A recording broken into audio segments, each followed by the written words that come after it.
नमस्ते साथियों, स्वागत है आपका एक बहुत ही खास वीडियो में। और आज का जो टॉपिक है वो बहुत एक इम्पोर्टेंट टॉपिक होने वाला है। आज का टॉपिक की हम बात करेंगे एट द पे कमीशन के ऊपर।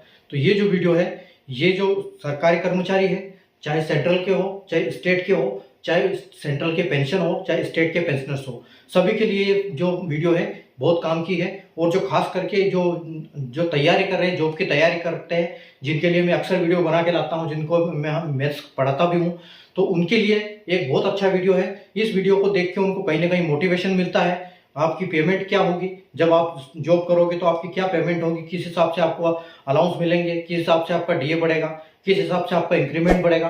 तो ये सब आपको जानना भी बहुत जरूरी है, ताकि इससे आपको पढ़ाई में मन लगेगा और एक मोटिवेशन मिलेगा आपको। ठीक है, तो आइए बोर्ड पे हम देखते हैं आज का हमारा एक खास टॉपिक।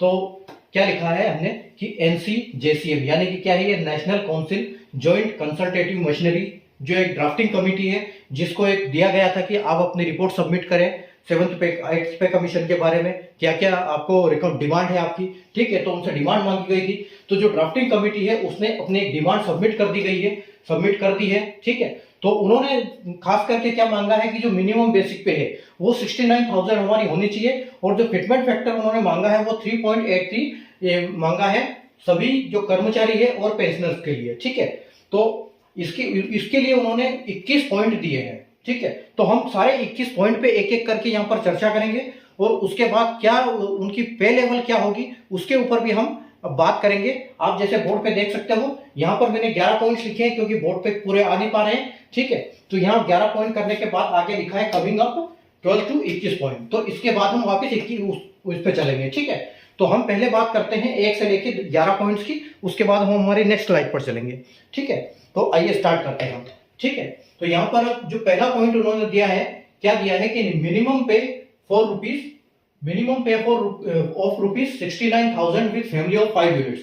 अब ये 5 यूनिट्स क्या है, तो डिफेंस मिनिस्ट्री ने ये पहले क्लियर कर दिया था कि जो एक फैमिली होती है और उसकी जो पेमेंट बनती है, आप ये मान के चलो कि एक आदमी अगर कमाता है तो उसमें उसके साथ 5 आदमी खाते हैं, तो 5 आदमी बैठते हैं, उसका पालन पोषण होता है, तो उसके हिसाब से एक 5 मेंबर्स की एक फैमिली बनाई गई है। तो इसलिए बोला है कि 5 यूनिट। तो और ये कई सारे डॉक्यूमेंट्स में लिखित में है अभी हमारे पास कि यहाँ पर 5 यूनिट्स की एक फैमिली होती है। तो मिनिमम पे लेवल जो है पे है ₹69 इन्होंने मांगा है विद फैमिली ऑफ 5 यूनिट्स। तो 5 यूनिट्स के फैमिली आप समझ चुके होंगे।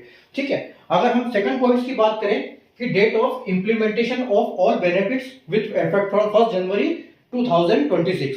ठीक है, अब ये डिमांड इन्होंने क्यों रखी है, इस डिमांड को रखने के लिए खास मकसद है उनका कि क्या होता है, जैसे जो पे कमीशन होता है, आजादी के बाद हम जो स्वतंत्रता के बाद हमारे देश में जो पे कमीशन आए हैं वो 56 से स्टार्ट हो चुके थे। ठीक है, तो 56 में आया फर्स्ट पे कमीशन, 66 में आया, 76 में आया, 86 में आया, 96 में आया।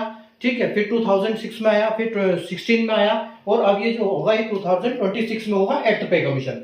लेकिन यहाँ पर होता क्या है कि जब डिमांड सबमिट जब होती है उसके बाद अप्रूव होते होते साल 2 साल निकल जाते हैं, तो उसके बाद जब अप्रूव होता है और जो जिनका बेनिफिट मिलता है जो एम्प्लॉयज को, उसके लिए क्या होता है कि जो उस टाइम पर सरकार क्या करती है, जो पीछे वाला जो 1.5 साल 2 साल जो छूट जाता है उसका एरियर सिर्फ या तो बेसिक दे देगी या फिर एरियर भी दे देगी। तो कहीं ना कहीं उसमें कहीं ना ये रहता है कमी। तो उन्होंने इसलिए ये मांगा है कि डेट ऑफ इम्प्लीमेंटेशन जितने भी हमारे बेनिफिट्स है, यानी कि हमको उस हिसाब से ये इम्प्लीमेंट किया जाए कि हमको 1 जनवरी 2026 से ये पूरा इसका मिले, चाहे उसके लिए कुछ भी हो, कोई भी हमको हमारा छूटना नहीं चाहिए। तो ये उन्होंने अपनी डिमांड रखी है। ठीक है, अगर हम तीसरे की बात करें, देखो तो तीसरा पॉइंट क्या है कि fitment factor of 3.833 for existing employees and pensioners.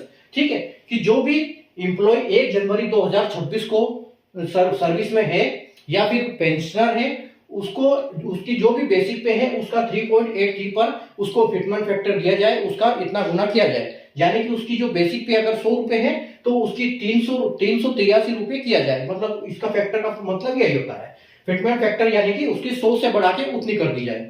ठीक है, तो उसको ये दिया जाए। ठीक है, अगला पॉइंट जो है उसका, ये हमारा तीसरा पॉइंट हो गया। ठीक है, चौथे पॉइंट की अगर हम बात करें तो क्या बोल रहे हैं कि annual increment of 6% of basic पे। अब एनुअल इंक्रीमेंट क्या है कि एनुअल इंक्रीमेंट जो होता है वो हर साल जुलाई में लगा जाता है। 1 जुलाई को, यानी कि हर साल की 1 जुलाई को इंक्रीमेंट दिया जाता है। लेकिन ये किस हिसाब से दिया जाता है, ठीक है। एक तो ये दिया जाता है 3% के हिसाब से, जो कि एक लगभग होता है किसका, ये यहाँ पर अगर आप सर्च करोगे गूगल पर कि 7th पे मैट्रिक्स टेबल, तो उस टेबल आपको दिखाई देगी। उस टेबल में अगर प्रमोशन होता है तो इस तरह चलता है, आगे की तरफ बढ़ता है वो कॉलम, और इंक्रीमेंट लगता है तो वो ऐसे चलता है, ठीक है। अगर जैसे ये टेबल है, ये टेबल है मान लो, ठीक है, ये आपके एक 7th पे मैट्रिक्स की टेबल है। अगर आपका प्रमोशन होगा, अगर आप इस जगह पे हो, आपका प्रमोशन होगा, तो आप इस टेबल में पहुंच जाओगे जहां इसका नेक्स्ट जो है वो एक 3% लगा के जहां पर होगा। और अगर आपका एनुअल इंक्रीमेंट लगेगा तो आप नीचे की तरफ, यहां से आप यहां जाओगे, फिर यहां से यहां जाओगे, उस हिसाब से आपका इंक्रीमेंट चलता है। और वो जो बढ़ता है वो एक जो फिक्स टेबल में जो एक नंबर है उस हिसाब से बढ़ता है, लेकिन वो एक 3% का लगभग अनुमान है, ठीक है। वो 3% के हिसाब से उसको बनाया गया है, उसमें 2-4 रुपए का अप डाउन होता है, ठीक है। तो यहाँ ये बोले गए कि एनुअल इंक्रीमेंट जो है हमको मिनिमम 6% बेसिक पे का दिया जाए, बेसिक पे हमारी जो 6% है उसका दिया जाए, ठीक है। तो बिल्कुल वैलिड पॉइंट है। अगर पॉइंट नंबर 5 की हम बात करें कि minimum 5 time scale promotion, financial upgradation और ACP in 30 years of service, ठीक है। अगर आज की हम बात करें, ये क्या बोल रहे हैं कि जो टाइम स्केल प्रमोशन है और फाइनेंशियल अपग्रेडेशन है, एसीपी एमएससीपी जिसको बोलते हैं, वो अभी क्या दिया जाता है, अभी पूरी सर्विस में 3 दिया जाता है, फर्स्ट एमएससीपी, सेकंड एमएससीपी और थर्ड एमएससीपी। और ये कब कब मिलता है, जब 8 साल की सर्विस हो जाती है तो फर्स्ट मिलता है, जब 16 साल की सर्विस हो जाती है तो सेकंड मिलता है, और अगर 24 साल की सर्विस हो जाती है तो थर्ड मिलता है। या फिर इसका एक क्राइटेरिया अलग है, ये सर्विस के अलावा अगर एक रैंक में भी 8 साल हो जाते हैं तो भी उसको नेक्स्ट मिल जाता है। तो ये अभी उसकी पॉलिसी है। तो यहाँ पर क्या है, मिनिमम 5 टाइम स्केल। अब ये जहां 3 बोल रहे थे, ठीक है, ये क्या करना चाह रहे हैं कि जो 3 पहले मिलते थे उससे 5 बढ़ाया जाए, ठीक है, 5 बढ़ाया जाए। लेकिन अब पहले 24 साल तक होता था, लेकिन अब ये 30 ईयर सर्विस, यानी कि इनका बोलने का मतलब है कि आपकी जब 1 से लेकर 6 साल तक सर्विस हो जाए तो आपको पहला मिल जाना चाहिए। 7 से लेके आपके 12 हो जाए, 12 कंप्लीट हो जाती है तो दूसरा मिल जाना चाहिए। उसके बाद 13 से आपकी 18 हो जाती है तो आपको तीसरा मिल जाना चाहिए। और 19 से लेके आपका 24 हो जाता है तो आपको, यानी कि इसमें चौथा मिल जाना चाहिए। और आपके उसके बाद 26 से 25 से लेके आपका 30 हो जाता है तो आपको 5 मिल जाना चाहिए। तो कहने का मतलब ये है कि 5 टू 10 टाइम स्केल प्रमोशन उनको मिलना चाहिए और 30 साल के सर्विस के अंदर अंदर हो जाना चाहिए। यानी कि आपकी जब 30 साल की सर्विस होती है तो आपको पूरे 5 मिल जाना चाहिए। उसका उनका कहने का मतलब ये है, तो बिल्कुल पॉइंट वैलिड है, ठीक है। उसके बाद हम बात करेंगे पॉइंट नंबर 6 की। तो पॉइंट नंबर 6 बोल रहा है कि जो ₹2 crore compensation for employees dying in accident while on duty, कि जो भी कर्मचारी ड्यूटी के दौरान किसी हादसे में अपनी जान गंवा बैठता है उसके लिए क्या मिनिमम कंपनसेशन जो है 2 करोड़ का होना चाहिए, उसकी फैमिली को 2 करोड़ रुपए मिलने चाहिए। तो यह भी बिल्कुल वैलिड पॉइंट है, ठीक है। उसके बाद यहाँ पर पॉइंट नंबर 7 में बोला गया है, अगला पॉइंट है 7वां number point, restoration of old pension scheme to employees recruited on और आफ्टर 1 जनवरी 2004।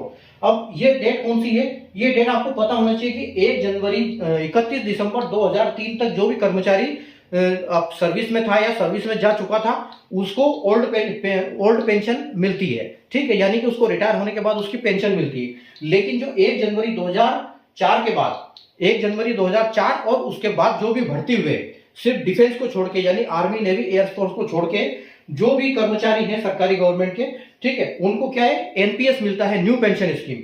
तो ये बोल रहे हैं कि जो नई पेंशन स्कीम को बंद करके उनकी ओल्ड पेंशन को रिक्रूट ये किया जाए, रिस्टोर किया जाए, किसको, 1 जनवरी 2004 के बाद या उस दिन या उससे बाद में भर्ती हुए वाले, ठीक है, तो उनको ये पेंशन रिस्टोर किया जाए, ओल्ड पेंशन, ठीक है। उसके बाद बोल रहे हैं कि 8वां पॉइंट है अपना, pension should be 67% of last pay drawn, family pension should be 50%। अब जो अगर पेंशन की हम बात करें, ठीक है, पेंशन की अगर हम बात करें तो पेंशन जो है, पेंशन आज की तारीख में अगर हम देखें तो हमको मिलती है 50%, हमारी जो बेसिक पे है उसका 50% हमको मिलती है। तो ठीक है, यानी कि वो बोल रहे चाह रहे हैं कि जो आपकी पेंशन है, ठीक है, पेंशन जो है 50% से बढ़ा के आपको 67 किया जाए, ठीक है, यानी कि जहां आपको 50% दे रहे हैं वो 67 दिया जाए। और अगर फैमिली पेंशन की बात करें, फैमिली पेंशन की बात करें तो वो अभी 30% है, अगर और जो फैमिली पेंशन है उसको 30% से बढ़ा के 50% कर दिया जाए, यानी कि अगर पेंशन है उसकी सर्विस पेंशन उसको 50 से 67 किया जाए, 67, और फैमिली पेंशन को 30 से 50% किया जाए। ठीक है, ये है। और अगला पॉइंट क्या है, point number 9, accumulation of EL without any limit and encashment up to 600 days. ठीक है, यानी कि जो आप छुट्टी जमा करते हैं अपनी, वो उसके लास्ट में आपको बेनिफिट मिलता है, उसको पेमेंट मिलती है। तो जो एक्यूमुलेशन है वो आपको यहाँ पर क्या बोला है, विदाउट एनी लिमिट। अब ये विदाउट एनी लिमिट क्यों बोला गया है, लिमिट इसलिए बोला गया है कि अगर आज अपना कोई जो एम्प्लॉय अगर वो अपनी लीव इनकेश करता है, एक्यूमुलेट करता है, इकट्ठी करता है, तो उसको एक साल में सिर्फ 30 दिन का ही एक्यूमुलेशन का लिमिट है। वहां आप वो एक साल में 30 से ज्यादा आप नहीं कर सकते।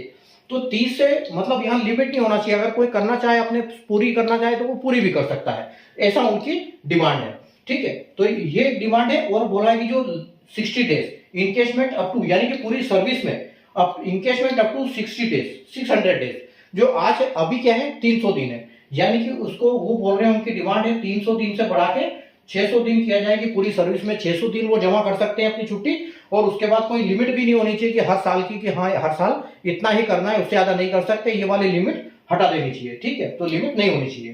ठीक है, उसके बाद जो 10वां जो पॉइंट है, कंपेशनेट अपॉइंटमेंट ऑफ 100%। जब भी कोई कर्मचारी सर्विस करता है तो कहीं ना कहीं फैमिली में कुछ ना कुछ उसके साथ प्रॉब्लम होती रहती है।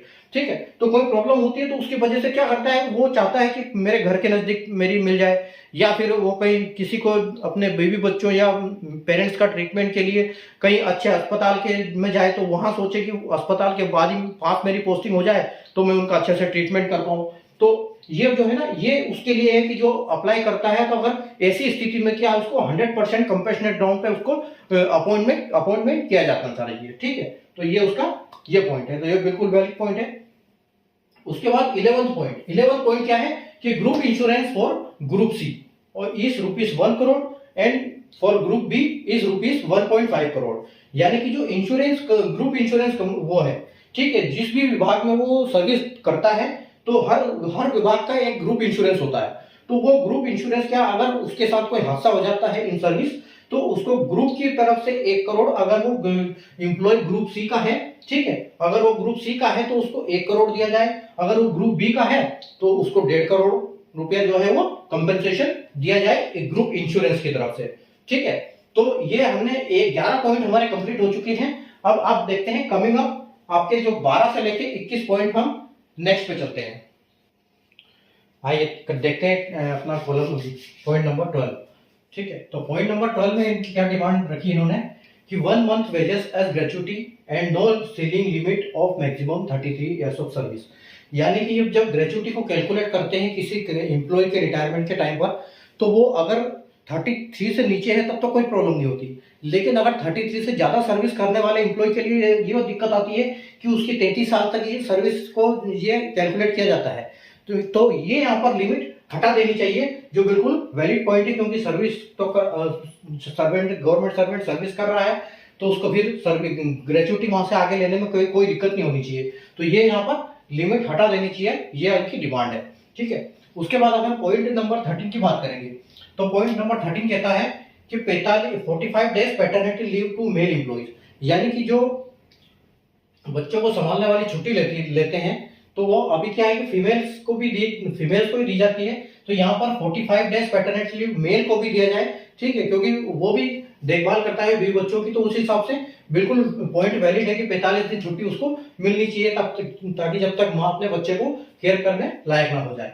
ठीक है, उसके बाद अब पॉइंट नंबर 14 की बात करते हैं कि 60 डेज पेरेंट केयर लीव इन इंटायर सर्विस। ठीक है, तो अगर जैसे किसी सर्वेंट की ज्यादा सर्विस हो जाती है, उसके माँ बाप ओल्ड एज में चले जाते हैं, तो उस टाइम पर उसको भी पेरेंट्स के लिए जो केयर यूनिट कोई बीमारी हो जाती है तो ऐसे इसके लिए उसको भी जरूरत पड़ सकती है। तो 60 days parent care leave entire service के लिए स्टार्ट करनी चाहिए, अभी एक देनी चाहिए। ये इनका ऐसा प्रपोजल है कि पेरेंट केयर लीव जो है वो 60 दिन के लिए इंटायर सर्विस में, यानी कि पूरी सर्विस में 60 दिन एक बार मिलनी चाहिए। ठीक है, तो सही है।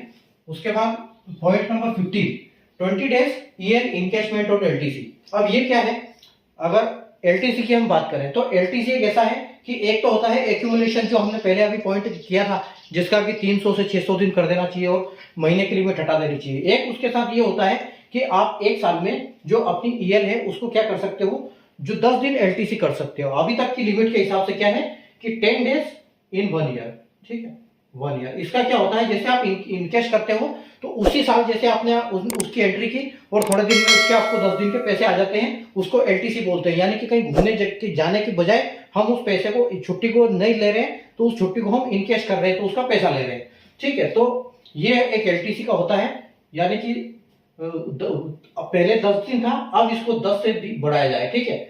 और ये जो है ये लिमिट क्या है कि पूरी सर्विस में 60 दिन होती है, ठीक है। एलटीसी की अभी तक जो है पूरी सर्विस में 60 दिन है और एक साल में 10 दिन है, ठीक है। तो इन्होंने पूरे सर्विस का कुछ नहीं बताया है यहाँ पर कि वो भी बढ़ाना चाहिए। इन्होंने सिर्फ ये डिमांड रखी है कि जो हमारी एक साल में 10 है उसको 20 कर दो बस, ठीक है।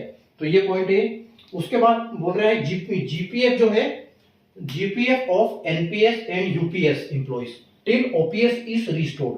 अभी हमने थोड़ी देर पहले पॉइंट डिस्कस किया था कि जो 1 जनवरी 2004 के बाद के जो कर्मचारी हैं उनको एनपीएस मिलता है, यानी कि न्यू पेंशन स्कीम है, उनके लिए ओल्ड पेंशन स्कीम को रिस्टोर कर देना चाहिए। तो ये यहाँ पर कहानी ये है कि जो उनको एनपीएस यानी कि न्यू पेंशन स्कीम और यूनिफाइड पेंशन स्कीम, ये जो है इसका जो पैसा ये होता है इकट्ठा, अभी तक जो एनपीएस और यूपीएस में पैसा जो इकट्ठा हुआ है उस पैसे को ट्रांसफर कर देना चाहिए। कहां पर, उसको जीपीएफ में कर देना, यानी कि प्रोविडेंट फंड में उसको ट्रांसफर कर देना चाहिए। तो उसको जीपीएफ बना देना चाहिए जब, कब तक, जब ओपीएस को यानी कि ओल्ड पेंशन स्कीम को रिस्टोर करते हैं, उससे पहले जितना भी कटा है उसको जीपीएफ में ट्रांसफर कर देना चाहिए, ठीक है। तो बिल्कुल वैलिड पॉइंट है ये भी उसके हिसाब से। उसके बाद है हमारा पॉइंट नंबर 17 कि 30 days minimum bonus to be granted on actual basic pay and DA, ठीक है।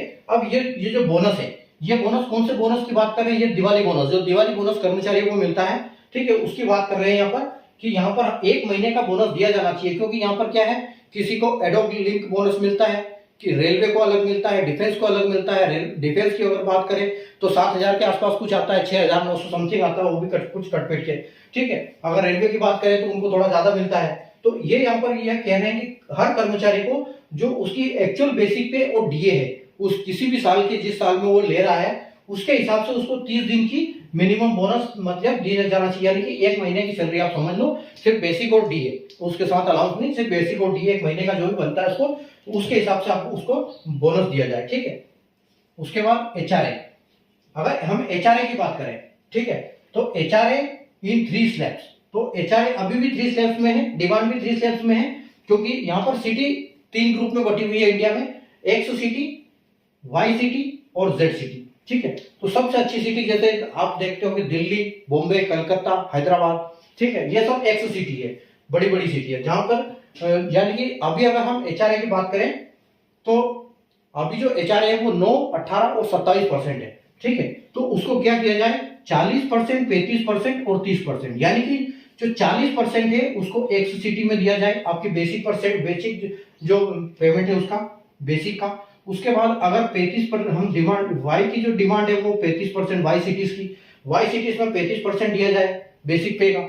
और जेड सिटी की अगर हम बात करें तो जेड सिटी में बात कितना दिया जाए, 30% दिया जाए आपकी बेसिक पे का, ठीक है। तो ये 3 स्लैब बनाए हैं, 3 स्लैब ऑलरेडी है, बट यहाँ पर इन्होंने परसेंटेज बढ़ाया है कि इतना इतना परसेंट। और इसके साथ एक बात उन्होंने और कही है कि to be linked with DA rise, कि इसको डीए के साथ लिंक कर देना चाहिए, जब जब डीए बढ़े उसके साथ ये जो आपके एचआरए है यानी कि housing rent allowance, house rent allowance, तो ये भी उसके साथ परसेंटेज में बढ़ता जाए, ठीक है, उसी हिसाब से, ठीक है।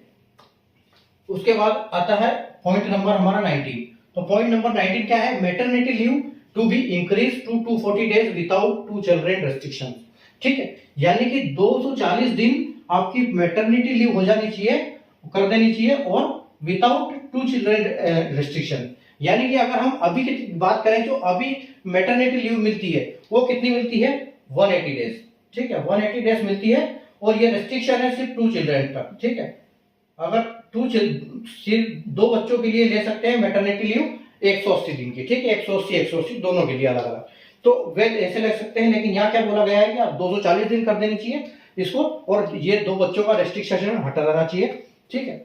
उसके बाद पॉइंट नंबर 20 क्या बोल रहा है?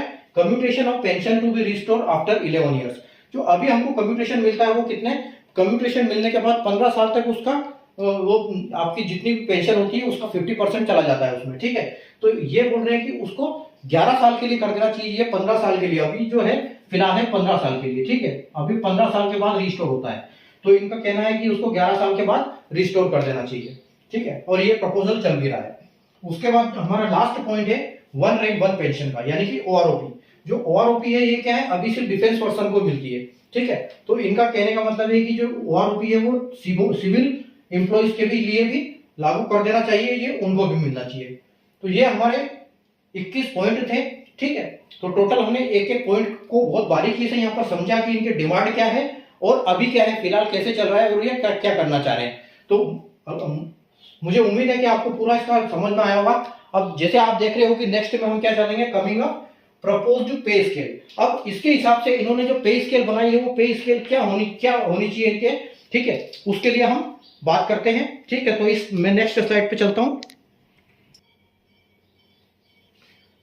आइए दोस्तों, अब देखते हैं हम पे स्केल कि क्या प्रपोज्ड पे स्केल है एग्जिस्टिंग पे मैट्रिक के हिसाब से, और उसके लिए क्या मिनिमम फिटमेंट फैक्टर के हिसाब से पेमेंट होनी चाहिए, मिनिमम जो बेसिक पे है वो क्या होनी चाहिए किसी भी लेवल के कर्मचारी की, ठीक है। तो आइए देखो क्या हमने लिखा है यहाँ पर, प्रपोज्ड पे स्केल एट सीपीसी, यानी कि 8 सीपीसी में प्रपोज्ड पे स्केल क्या किया गया है उसके लिए ये डिटेल है।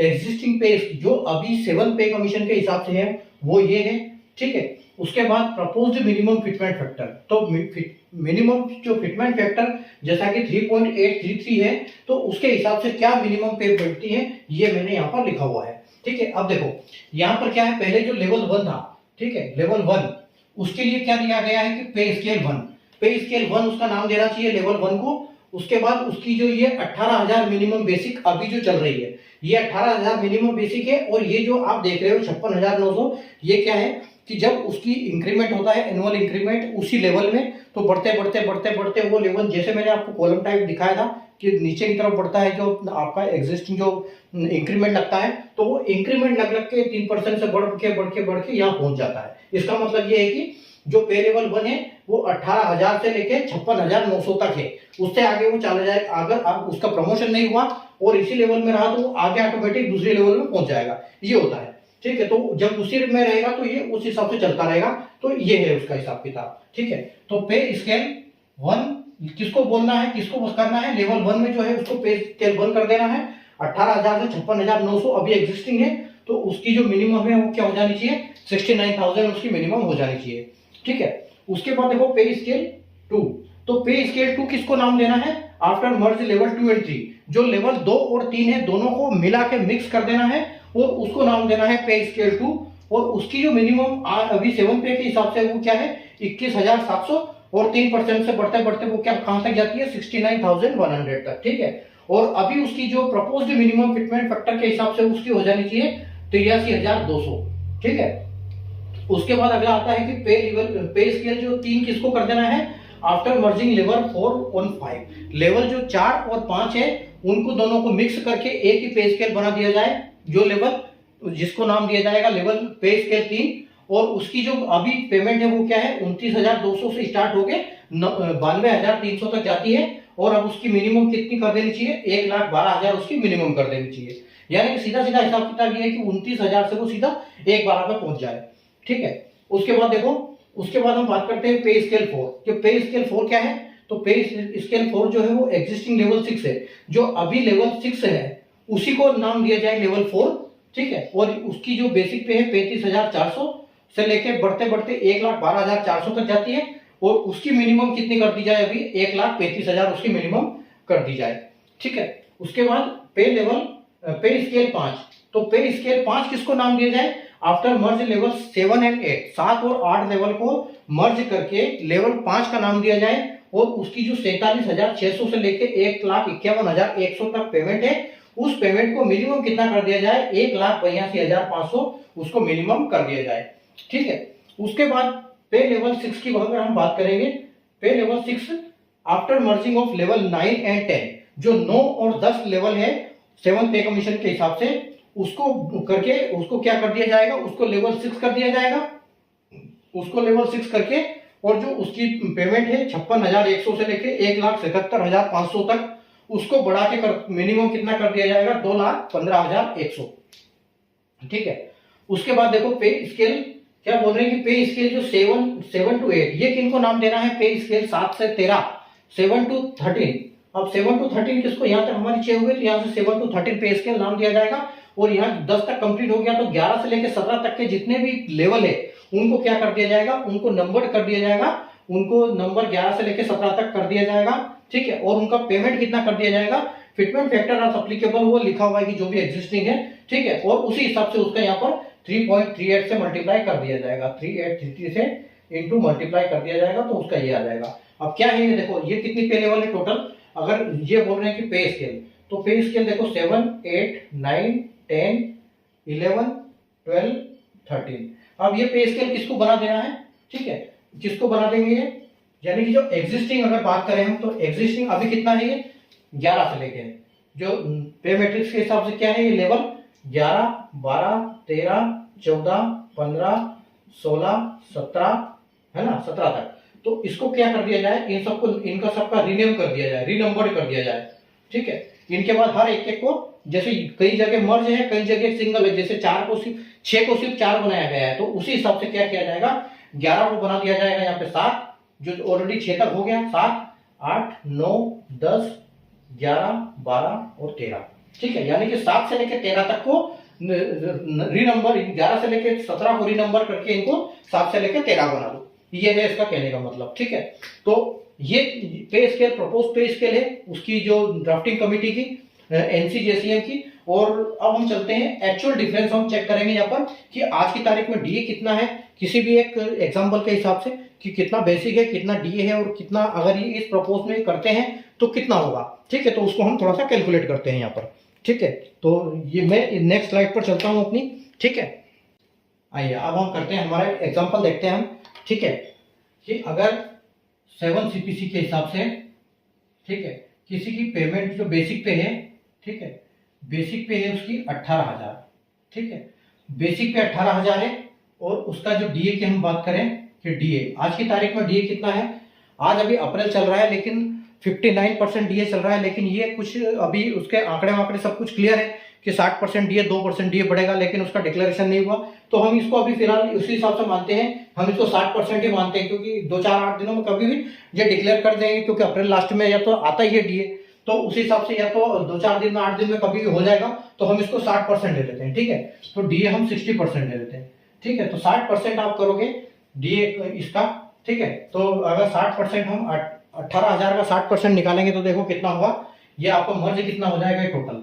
ठीक है। अब यहाँ पर देखो, एक किसी कर्मचारी की तनख्वाह में क्या है, बेसिक पे और डीए, उसके बाद एचआरए होता है। ठीक है। उसके साथ कहीं उसके डिपार्टमेंटल जो अलाउंस होते हैं वो सब होते हैं, तो हम वहां पर उनको किसी को ध्यान नहीं देते हैं, क्योंकि सब अपने हिसाब से वो भी सब चेंज होंगे, तो वो किस बेस पे करेंगे, अलग अलग उनका फॉर्मूला क्या होगा। तो हम फिलहाल सिर्फ ये, क्योंकि फिटमेंट फैक्टर का मतलब है सिर्फ ये डीए और इन्हीं से मतलब है। ठीक है। तो हम इसके हिसाब से हम ये कर रहे हैं। तो टोटल आपका अगर 18,000 का हम करेंगे 60%। ठीक है। तो आपका इंटू 60, 18,000 इंटू 60%। ठीक है। यानी कि ये कितना हो जाता है आपका 10,800। ठीक है। तो ये टोटल का कितना हो गया, 0, 0, 8, 8 और 2, यानी कि 28,800 हो गया। अब आप इसका मतलब समझते हो, ये जो है आपका जो फिटमेंट फैक्टर लगा है ये 3.83। ठीक है। 3.83। अब ये जो है आपका, इसको आप 1 समझो। ठीक है। ये आपका 1 है। ठीक है। ये आपका ऑलरेडी 1 है, और ये जो डीए है ये ऑलरेडी क्या है आपका 0.6 है। ठीक है। यानी कि अगर हम आज की बात करें तो हम 1.6 तो ऑलरेडी ले रहे हैं डीए के साथ, क्योंकि जब ये मर्ज होगा और आपका जो होगा 7 सीपीसी, वो क्या होगा, डीए तो 0 हो जाएगा और ये इसके साथ मर्ज हो जाएगा। तो जो अगर आज की तारीख में हम 60% डीए के हिसाब से जो मिनिमम बेसिक पे वाला क्या ले रहा है, वो ले रहा है 1.6 ले रहा है, क्योंकि 1 उसकी बेसिक है और 6 उसका 0.6 उसका डीए है, तो दोनों मिलकर कितना बनता है 1.6। ठीक है। अब 1.6 की अगर हम बात करें तो देखो यहाँ पर जो मिनिमम ये बता रहे हैं कि 3.83। ठीक है। 3.83 बता रहे हैं, तो 3.83 में से अगर हम हटा देते हैं 1.6, तो टोटल हमारी बढ़ी कितनी? टोटल बढ़ी हमारी 2.23, यानी कि 2.23 हमारी टोटल बढ़ी, तो अच्छी खासी बढ़ गई। ठीक है, तो यानी कि अगर हम इसको यहाँ पर 2.23 करते हैं, किसको? इसको बढ़ाते हैं यहाँ पर आपका। ठीक है, अगर देखो अब 18,000 इंटू हम कर देते हैं 3.36। ठीक है, 18,000 इंटू 3.83। ठीक है, तो ये आपकी जो ये यहाँ पर जो बेसिक पे है, ये कहाँ पहुंच जाएगी? ये आपके आ जाएगी 68940। ठीक है, और ये जो आपका डीए है, ये क्या हो जाएगा? ये हो जाएगा 0, क्योंकि यहाँ 0% रहेगा। तो इसी हिसाब से जो प्रपोज किया था, अभी जो मैंने बताया था कि प्रपोज पेमेंट वो किया था 69,000। ठीक है, तो यहां से लेके इसको 3.83 से सीधा 68940 से इसको राउंड फिगर में ले जाके इसको 69,000 कर रहे हैं बेसिक पे को। जो 18,000 है वो 69,000 कर रहे हैं। ठीक है, तो यानी कि कुल मिला के हम कितनी, हमको बढ़ क्या रहा है? हमको बढ़ रहा है 2.83।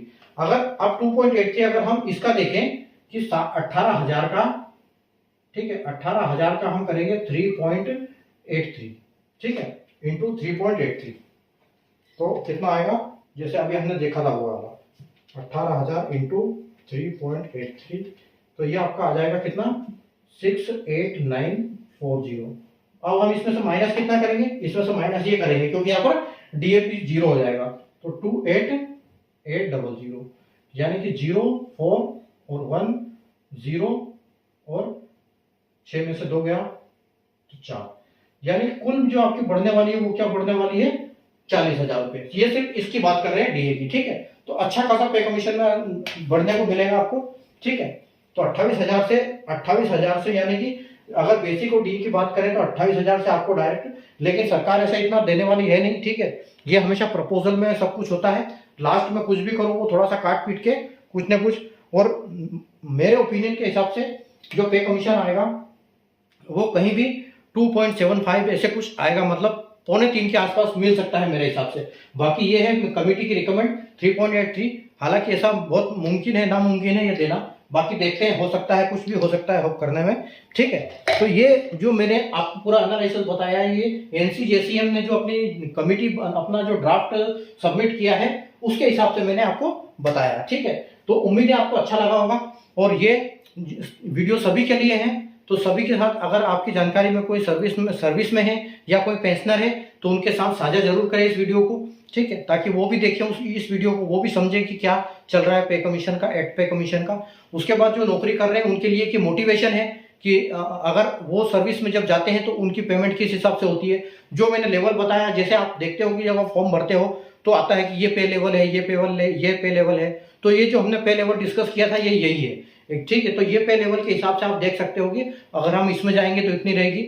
और मैं इसके बाद एक कुछ प्लान कर रहा हूँ कि जैसे हर जॉब के हिसाब से, हर डिपार्टमेंट के हिसाब से एक एक जॉब प्रोफाइल बनाई जाए, एक एक उनकी सैलरी के लिए वीडियो बनाया जाए। तो अगर आपको वीडियो अच्छा लगे, आपको ऐसा लगता है कि 7 पे कमीशन में कुछ ऐड होना चाहिए, तो आप जरूर कमेंट करके बताएं, वीडियो को लाइक और शेयर जरूर करें। ठीक है, ताकि आपको अपडेट भी मिलती रहे इस वीडियो। जैसे आप लाइक करते हैं तो आपको मैं कुछ भी वीडियो अपलोड करूंगा तो आपको उसका तुरंत नोटिफिकेशन आएगा, वीडियो आपके सामने आएगा। तो वीडियो को लाइक और शेयर कर दीजिए, चैनल को सब्सक्राइब करके रखिए।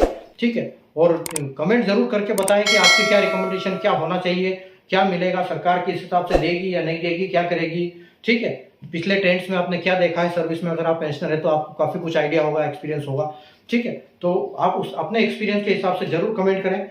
और बाकी जो सर्विस के लिए तैयारी कर रहे हैं, अपनी जॉब के लिए तैयारी कर रहे हैं, वो तो मेरे साथ बहुत सारे जुड़े हैं, तो वो जुड़े रहें। और बाकी हम अगली अपनी वो भी देखेंगे कि किसका कितना क्या कट ऑफ जा रहा है बाकी, और हम के भी हम पेमेंट के मैं प्रोफाइल और ये सब भी लेके आऊँगा आपके लिए धीरे धीरे। तो हर कुछ चीज़ प्लान करेंगे, बस आप चैनल को सब्सक्राइब करके रखें।